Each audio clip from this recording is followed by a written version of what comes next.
Mariela, confundida por el impactante incidente, se esforzaba por comprender la situación, como si estuviera resolviendo un rompecabezas sin las piezas importantes.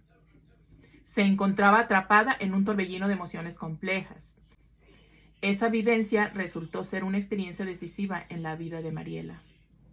¿Por qué? Bueno, en ese mismo instante en el que le gritaron y le dijeron: María, acabas de tumbar a una niña, ella se sintió humillada y confundida, porque ella no había hecho nada para causar ningún problema. Pero ya cuando ella estaba sola, ella trataba de darle sentido a esa falsa acusación, y en ese intento concluyó que ella era el problema. Pero eso no termina ahí. Ya al estar ella solita, en un lugar solitario, empezó a analizar más a fondo la situación y a llegar a conclusiones. Empezó a preguntarse el por qué. ¿Por qué me acaban de acusar o por qué dijeron que yo era la culpable cuando yo no hice nada? María empezó a fabricar una historia o a inventarse un cuento falso. Piense por un momento. Por lo general, cuando nos pasa algo, por más sencillo que parezca, empezamos a culparnos a nosotros mismos.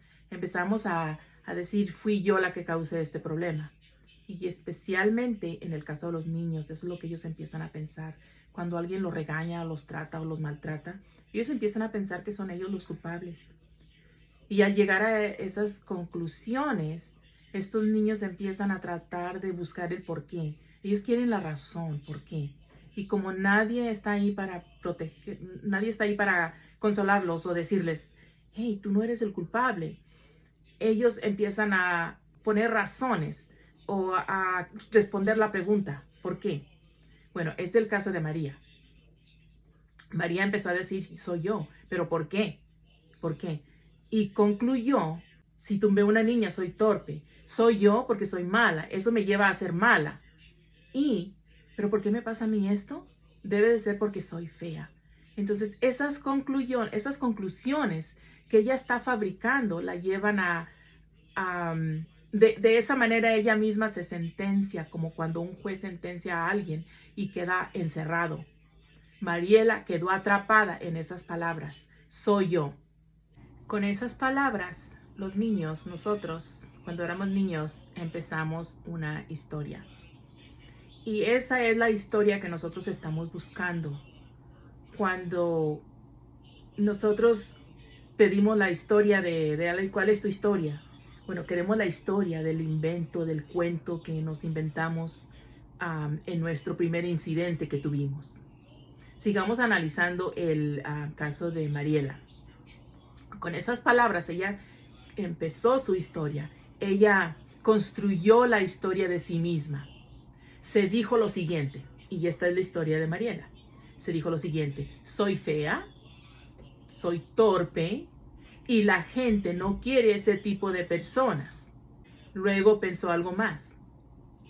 O sea, le añadió: no solo decimos soy fea, soy torpe, soy cualquier cosa, sino que empezamos a añadirle más. Ella le añadió diciendo: si cometo torpezas, la gente se va a enojar conmigo, así como se enojaron cuando me culparon del incidente de tumbar a la niña.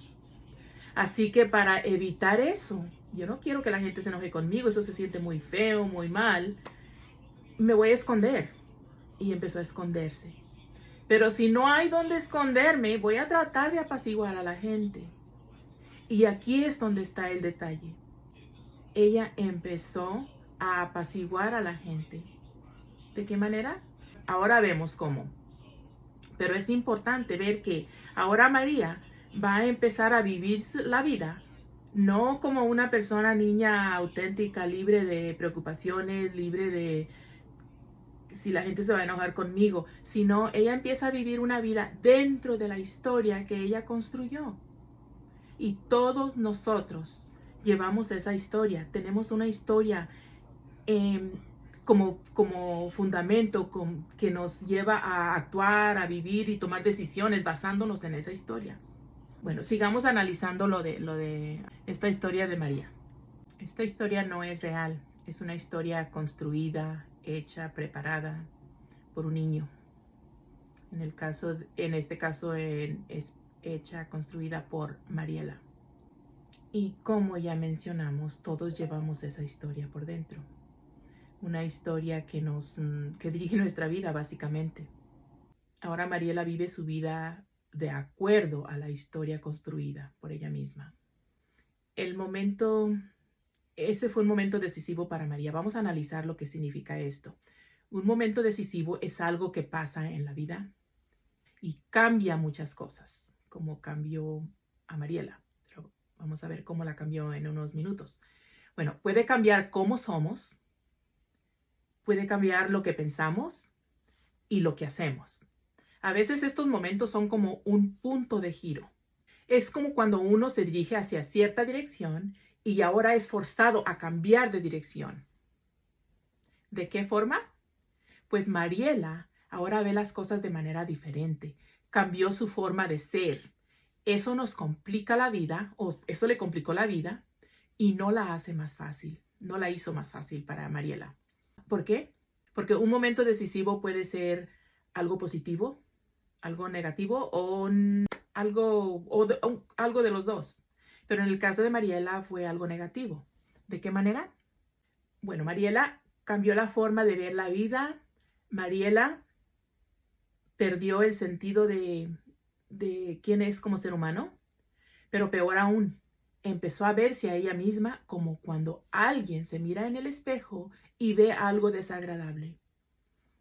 Mariela empezó a verse a sí misma como alguien desagradable. ¿Qué cosa más complicada para un niño? Bien, la identidad como persona ahora perdida. Además de esconderse detrás de puertas cerradas, Mariela desarrolló inconscientemente varios otros métodos de defenderse. El recuerdo del incidente cuando los gritos de quienes la culpaban la hacían sentirse despreciada y no aceptada. Mariela ya no se expresaba con gozo ni con confianza, porque el sentimiento de rechazo estaba presente todo el tiempo. Podemos decir que su voz interior quedó enterrada. Ahora se expresaba con miedo y cada expresión que salía de la boca de ella era meditada y analizada por ella misma. ¿Qué quiere decir esto? Que Mariela siempre buscaba palabras que dejaran a sus oyentes contentos.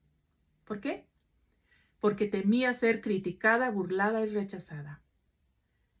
El rechazo no es algo que para lo que fuimos hechos. No fuimos hechos para recibir rechazos ni maltratos como el que recibió a Mariela. El rechazo tiene sus consecuencias. Cuando una persona es rechazada, puede experimentar una variedad de emociones y reacciones. Las reacciones de una persona rechazada puede variar ampliamente según la persona y la situación. Algunas de las reacciones al rechazo pueden ser tristeza, ira, confusión, baja autoestima, depresión. En el caso de Mariela, fue la ansiedad. Estos sentimientos de rechazo la hicieron buscar consuelo y refugio, sintiéndose acorralada por la culpa que ella misma se atribuía, como si fuera la causa de los problemas. Mariela se encontraba en una lucha interna. Había perdido su sentido de ser.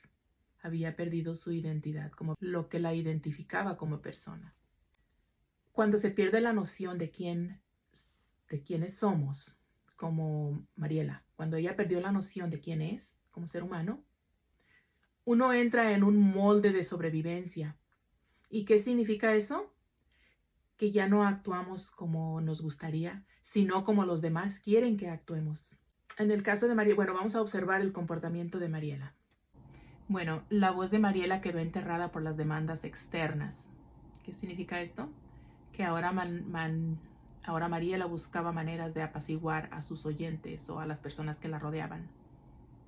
Y cuando esto sucede, estar siempre tratando de apaciguar a alguien, tarde o temprano, cuando nos encontramos ya a solas, el dolor y el miedo que estábamos tratando o que Mariela estaba tratando de apaciguar o evitar, regresa. Y regresa con más fuerza, con fuerza renovada. Y esto es lo que llamamos círculo vicioso. Porque esto sucede vez tras vez. María tratando de apaciguar a sus oyentes, diferentes maneras, comprándoles algo, regalándoles algo. Si le pedían algún favor, ella no podía decir que no, porque si ella decía que no, en su interior ella pensaba, oh, se van a enojar conmigo. Así que trataba ella siempre de apaciguar a sus siguientes, para no sentir el dolor del rechazo, el dolor que inicialmente sintió cuando tuvo su incidente, dolor de rechazo. Perfecto. En el próximo video vamos a ver de qué otras formas Mariela trataba de apaciguar a sus oyentes y también a qué la llevó cuáles fueron las consecuencias a largo plazo de la historia que ella misma se fabricó, que ella misma se formó. Y también vamos a analizar maneras, métodos en los que primero hay que descubrir cuál es la historia que llevamos. Y segundo, cómo es que vamos a cambiar esa historia o a convertirla en una historia más agradable, positiva, una historia que nos sirva y no una historia que nos destruya. Así que lo esperamos en el próximo video y bienvenidos y gracias por escuchar.